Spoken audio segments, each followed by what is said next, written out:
কাকে? ল্যাংটা বেটি ছেলেকে দেখে, জেনা দেখে তুমি চক্ষু ঠান্ডা করো, তুমি কলিজা ঠান্ডা করো, এই দিয়ে তুমি দেখাতে চাচ্ছ যে আমি শিক্ষিত যুবক। তোমাকে তো আমি সেদিন বলে গেছি যে তুমি বড় মোবাইল আর কাছে রাখবা না কোনোদিন। বড় মোবাইলে পেশাব করে দিবা। বড় মোবাইল তোমাকে ধ্বংস করেছে, তোমার বাপকে ধ্বংস করেছে, তোমার মাকে ধ্বংস করেছে, তোমার বংশকে ধ্বংস করেছে। তুমি বড় মোবাইলে দিন রাত ল্যাংটা মেয়েকে দেখছো, কলিজা ঠান্ডা করছো, চক্ষু ঠান্ডা করছো, আর জান্নাত কিনতে চাচ্ছ। জান্নাতের মেয়ে পড়ে আছে। জান্নাতের মেয়ে অত সহজ নয়। এই মেয়ে, তোমাকে বলছি, তুমি একটা মেয়ে মানুষ, তোমার হাতে বড় মোবাইল কেন? তোমার ওই মোবাইলে ল্যাংটা মেয়ে নাচে কেন? তোমাকে খারাপ লাগে না? তোমার একটু শরম হয় না? তোমার একটু হায়া হয় না? তোমার একটু লজ্জাবোধ হয় না? তুমি কি করো? কই, আমরা তো জাতির কাছে ভিক্ষে চেয়ে মাসে 24 লক্ষ টাকা মানুষকে বেতন দিই, তো বড় মোবাইল ব্যবহার করি না, করতেও পারি না, তো কই আমাদের তো প্রয়োজন হয় না। তুমি কি করো ওই মোবাইল দিয়ে?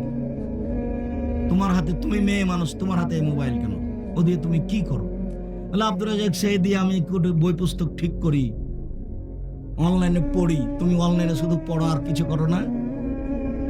তুমি শয়তানকে চিনো? শয়তান আল্লাহকে বলছে। আল্লাহ যখন বললেন সর সর এখান থেকে সর, আমি যে বললাম যে তুই আদমকে মেনে নে, তো তুই বললি যে আমি মানতে পারবো না, আমি মাটির তৈরি নই, আমি আগুনের তৈরি, তো তোর অহংকার বেশি হয়েছে, সর সর সর। তখন শয়তান বলছে আল্লাহ, তোমার মর্যাদার কসম, তোমার সম্মানের কসম, তোমার ইজ্জতের কসম, মানুষকে আমি ভ্রান্ত করবই করব। আমি শয়তান একাই জাহান্নামে যাব না, আদমের ছেলে মেয়েকে নিয়েই যাব, ওদের দেখে ছেড়ে দেবো কি করে ও জান্নাতে যেতে পারে আমাকে বাদ দিয়ে। এই কথা যখন শয়তান বলল, তখন আল্লাহ বলছেন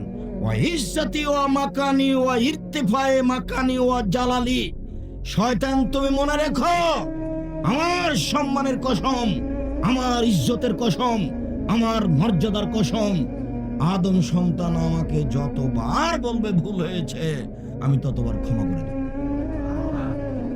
দেখি তুই কি করতে পারিস। তাহলে আপনি বুঝতে পারছেন না শয়তান আপনার কত বড় শত্রু? ও জিদ করে আছে, ও জীবন বাজি রেখে আপনাকে জাহান্নামে নিয়ে যাবে, এটা ওয়াদা করেছে আল্লাহর সামনে।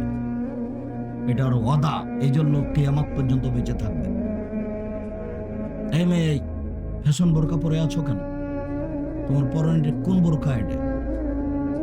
আর তুমি যে মাথায় কাপড় না দিয়ে বসে আছো, এটা তোমার কেমন? তোমাকে কে শিক্ষিতা বলেছে? কে বললো তোমাকে? না, আমি তো কোনোদিন বলিনি। দেখো, জাতির ক্ষতি করে, মানুষের ক্ষতি করে, জনগণকে জাহান্নামে ঠেলে দিয়ে নিজেকে শিক্ষিতা মনে করো না। নিজেকে গুটিয়ে রাখো। জীবন অল্প দিনের, বেশি দিনের জীবন নয়। এইভাবে হাট বাজারে যায় না, প্রয়োজন নেই। কই, আমরা তো কোনোদিন হাট বাজারে যাই না, আমাদের তো চলছে, তো আমরা তো বেঁচে আছি। কোনো দিন নয়, একদিনও নয়, এক সন্ধ্যার জন্য নয়, 1 মিনিটের জন্য নয়, তো কই আমরা তো বেঁচে আছি। তোমার হাটে বাজারে যাওয়ার লাগে কেন? ঢং ঢং করে চলে যাচ্ছ হাটে বাজারে। তোমার বাপ নেই, তোমার ভাই নেই, তোমার স্বামী নেই, তোমার দেবর ভাসুর নেই, সব কি মরে গেছে? তুমি কি বিপদে পড়ে গেছো? তোমার একটা আত্মমর্যাদা থাকার দরকার। তোমার বাপের একটা আত্মমর্যাদা আছে, যেটা তুমি রক্ষা করবে। তোমার স্বামীর একটা আত্মমর্যাদা আছে, সেটা তুমি রক্ষা করবে। শোনো, মধ্যখানে তোমাকে বলছে দুটো কথা। সম্মানিত দিনী বোন, আপনাকে বলছে একটু দুটো কথা খেয়াল করেন তো। গল্প করছেন নাকি? আপনাকে গল্প করতে নিষেধ করলাম। একজন যদি আপনার গায়ের উপর দিয়ে এইদিকে চলে যায়, তবু আপনি মুখ খুলবেন না। গায়ের উপর দিয়ে চড়ে চলে গেছে, আপনি মুখ খুলবেন না। মুখ বন্ধ করেন। আমি নির্বাচন করতে আসিনি, আমি ভোট চাইতে আসিনি। আপনার স্বভাব ভালো নয়, এই কথাটা বলতে এসেছি। আপনার গায়ের উপরে দাঁড় চলে যাক, আপনি কথা বলবেন না, মুখ খুলবেন না। আর উপস্থিত বৈঠকের দিনী মুসলিম ভাই বোন, ক্ষমতা দেখিয়ে একসঙ্গে বাঁচতে চাইন না। হ্যাঁ, দেখে নিব কে কি করে। এই ক্ষমতা দেখিয়ে 1 মিনিট বেঁচে থাকার চেষ্টা করিয়েন না, এরই নাম জুলুম। দাঙ্গাবাজি করে, ক্ষমতা দেখিয়ে দলীয় দাপট দেখিয়ে মানুষের জমি দখল করিয়েন না, মানুষকে জেল হাজতে দিয়েন না, দোকানে বসে মানুষের বিরুদ্ধে আড্ডা পিটিয়েন না, মানুষের বদনাম করিয়েন না, সুদ ঘুষ খেয়ে অর্থ সম্পদ তৈরি করে অহংকার করিয়েন না, দাঙ্গাবাজি করে ক্ষমতা দেখিয়ে আত্ম অহংকার করে 1 মিনিট বাঁচার চেষ্টা করিয়েন না। মাটির মানুষ নরম হয়ে যান। প্রতিবেশী যা বলেছে উত্তর দিবেন না। প্রতিপক্ষ যা বলেছে উত্তর দিবেন না। সময় শেষ হয়ে গেছে। শুনুন, উপস্থিত বৈঠকের মুসলিম বোন, আপনার কাছে এসেছি, আপনি একটু খাস করে 2টা কথা শুনে রাখেন। প্রথম কথা হলো এই যে আপনার একটু আত্মমর্যাদা থাকা দরকার। আত্মমর্যাদা, মান সম্মান।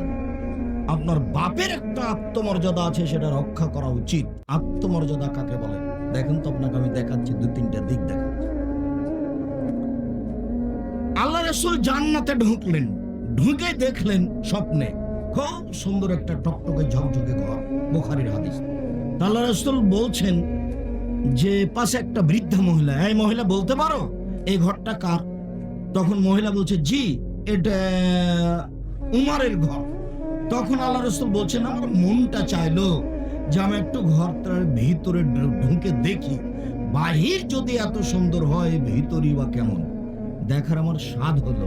কিন্তু মনে পড়লো উমারের আত্মমর্যাদার কথা। উমার খুব বড় মানুষ, তার ঘরে ঢোকা যাবে না, তাই আমি ঢুকলাম না। সকালে উমারের সাথে দেখা হয়ে গেল, উমার আমি জান্নাতে ঘোরার সময় দেখলাম তোমার একটা ঘর, আমার মনটা চাইলো তোমার ঘরে ঢুকি, কিন্তু তোমার আত্মমর্যাদাকে হিসাব করে আমি ঢুকতে পারিনি। উমার তখন বলছেন, আপনি আমার আত্মমর্যাদাকে খেয়াল করেন। এই বলে তিনি কাঁদতে লাগলেন। আপনার কাছে চলে আসলাম, একবার তোমার সাথে মিলে আছে। আবু বকর সিদ্দিক রাদিয়াল্লাহু আনহু মেয়ে আসমা। আসমা গরিব মানুষ, তার স্বামী ও মাঠে কিছু খেজুরের গাছ লাগিয়েছিল। তো খেজুরের আটি বোঝাকে মাথায় করে আসমা বাড়ি চলে যাচ্ছে। তো রাস্তায় আল্লাহ রাসূলের দেখা। আল্লাহ রাসূল বলছেন, আসমা তুমি উঠে চলে আসো, আমার উটের উপরে উঠো। তখন আসমা বলছেন, আমি লজ্জা করলাম না, আমার স্বামী জুবাইরের একটা আত্মমর্যাদা আছে, আমি আল্লাহ রাসূলের উটের পিছনে উঠবো না, আমার স্বামীর আত্মমর্যাদার ক্ষতি হবে। আমি উঠলাম না, বাড়ি চলে আসলাম। আমি বললাম, জুবাইর একটা কথা শোনো। কি? আমি মাঠ থেকে খেজুরের আটি বোঝা মাথায় করে আসছিলাম, তো রাসূল আমাকে বললেন যে তুমি উটের পিঠে চলে আসো। তো আমি আপনার আত্মমর্যাদাকে খেয়াল করে রাসূলের উটের পিঠে উঠিনি। তখন জুবাইর বলছেন, আসমা রাসূলের উটের পিঠে উঠোনি, আমার আত্মমর্যাদাকে রক্ষা করতে গিয়ে এইটা ভালো, তবে তুমি যে খেজুরের বোঝা মাথায় করে চলে আসো, এটা আমার কাছে আরো বেশি খারাপ লাগে। এটা আমার আরো বেশি চাই। তো তোমার স্বামী, তুমি বাজারে চলে যাও, এর গায়ে ধাক্কা লাগে, আসকারা মাস্কারা মুখে দিয়ে চোখে দিয়ে ঢং ঢং করে ঘুরে বেড়াও, তোমার বাপের একটু আত্মমর্যাদার বাধা দেয়, লাগে না? খারাপ লাগে না? তোমার ভাইকে একটু খারাপ লাগে না? সবাইকে পশু প্রাণী হয়ে গেছে, বুঝে না ওরা, অন্তর আছে বুঝে না, দেখে না ওরা, চক্ষু আছে দেখে না, শোনে না ওরা, কান আছে শোনে না। উলাইকা কালানাম, তারা পশু প্রাণীর মতো, তারা গরু ছাগলের মতো, তারা কুকুর শ্রীলের মতো। তাহলে বাপ চাচার আত্মমর্যাদা হারিয়ে গেছে, এরা কি কুকুর শ্রীলের মতো, পশু প্রাণীর মতো হয়ে গেছে? আমরা যদি শুনি যে বউ একদিন রাস্তায় যাচ্ছিল গাড়িতে, আর একজনের গায়ের সাথে লেগে গেছে, তাহলে তো ইন্নারিল অজ্ঞান হয়ে যাবে। আপনাকে একটু খারাপ লাগে না? উপস্থিত বৈঠকের মুসলিম বোন, শুনুন আত্মমর্যাদা। ওয়াইমের বলছেন, আল্লাহর নবী, আমি দেখছি যে আমার স্ত্রীর সাথে একজন অন্যায় করছে, তো কি করব? তখন আল্লাহ রাসূল বলছেন, 4 জন সাক্ষী খুঁজবা, নইলে তোমাকে পিটাবো। তখন আল্লাহ রাসূল, আমি আমার স্ত্রীর সাথে একজন অশ্লীল কাজ করছে আর আমি সাক্ষী খুঁজতে যাব? আমার মনে চাচ্ছে ওকে তরবারি দিয়ে মেরে দেব, ওকে তরবারি দিয়ে মেরে দেব। তখন আল্লাহ রাসূল বলছেন, দেখছো দেখছো দেখছো দেখছো উমাইরের আত্মমর্যাদা, তার একবারে আত্মমর্যাদা আঘাত লেগেছে। আমার স্ত্রী অশ্লীল কাজ করছে, সাক্ষী খুঁজতে যাব না, লোকটাকে আগে মেরে দেব। আরে শোনো শোনো, মুয়াইমেরের আত্মমর্যাদা যত, আমার আত্মমর্যাদা তার চেয়ে অনেক অনেক বেশি। আমার আত্মমর্যাদা যত, আল্লাহর আত্মমর্যাদা তার চেয়ে অনেক অনেক অনেক বেশি। যখন কোনো মানুষ অশ্লীল কাজ করে তখন আল্লাহর আত্মমর্যাদাতে খুব আঘাত লাগে। ছি ছি ছি। আমি বললাম একজন বিবাহ করো, যদি না হয় তা আরেকটা বিবাহ করো, যদি না হয় তা আরেকটা করো, যদি না হয় তা আরেকটা করো, চারটা বউ করো। আমি তো বললাম, তারপরে তুমি অশ্লীল কাজ করতে গেলে কেন? ও আদমের ছেলে মেয়ে, যখন তুমি অশ্লীল কাজ করতে যাও তখন আমার আত্মমর্যাদাতে আঘাত লাগে। এটা কি বলছেন আল্লাহ? কথাটা বলছেন আল্লাহ। এবার আপনাকে আমি সতর্ক করছি। আবু হুরায়রা রাদিয়াল্লাহু তাআলা আনহু বলেন, রাসূল সাল্লাল্লাহু আলাইহি সাল্লাম বলেছেন, তিন শ্রেণীর মানুষ জান্নাতে যাবে না।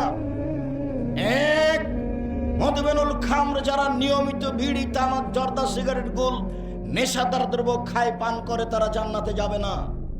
আজ থেকে মাটিঘাটা এলাকায়, সারা গোদাগাড়ি, রাজশাহী, চাঁপাইনবাবগঞ্জ এলাকায় দোকান আর বিড়ি বিক্রি হবে না, সিগারেট বিক্রি হবে না। তুমি কেমন আত্মার বিরুদ্ধে চলতে পারো আজকে দেখা যাবে।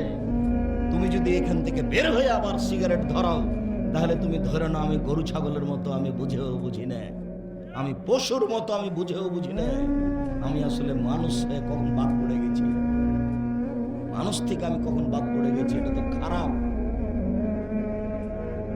বিড়ি, তামাক, জর্দা, সিগারেট